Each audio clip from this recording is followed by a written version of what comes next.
एक बार की बात है, एक रियासत के मंत्री ने राजा को अपनी बेटी के विवाह समारोह में निमंत्रित किया। जब राजा अपने परिवार के साथ विवाह समारोह में पहुंचा, तो मंत्री उन्हें सम्मानपूर्वक विशिष्ट आसन पर बैठाने ले गए। तो मंत्री यह देखकर बहुत लज्जित हुआ कि एक सफाई कर्मी वहां बैठा हुआ था। उसने सफाई कर्मी को सभी के सामने वहां से उठा फेंका और उसे बहुत डांटा। सफाई कर्मी ने बहुत अपमानित महसूस किया और बदला लेने की योजना बनाने लगा।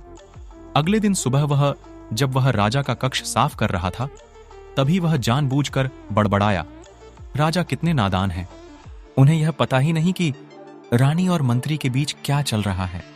राजा आधी नींद में था। यह क्या बकवास कर रहे हो? उसने पूछा।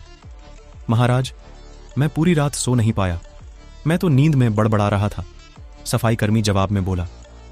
हालांकि उसकी बात सुनकर राजा के मन में संदेह के बीज पड़ गए थे। राजा अब मंत्री से चिढ़ने लगा और समय समय पर अपमानित करने लगा।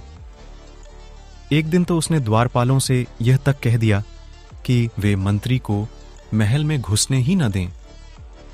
मंत्री राजा के व्यवहार से बहुत चकित था, लेकिन कुछ विचार करने के बाद उसे समझ में आ गया कि सफाई कर्मी ही इसके लिए जिम्मेदार हो सकता है।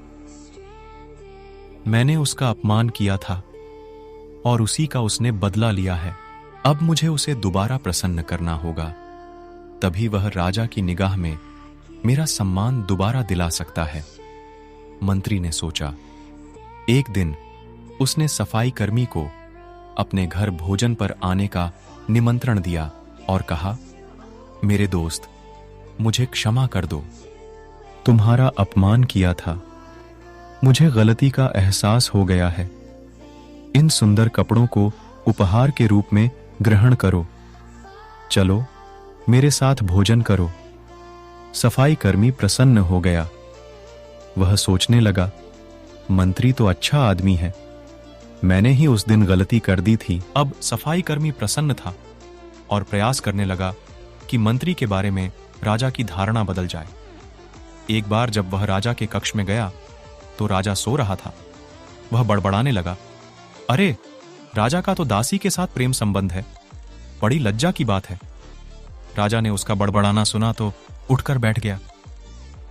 राजा ने सफाई कर्मी को बहुत डांटा। सफाई कर्मी बोला, क्षमा कर दे महाराज, मैं पूरी रात सो नहीं पाया, इसलिए दिन में ही नींद में बड़बड़ा रहा था। राजा को अपनी गलती समझ में आ गई।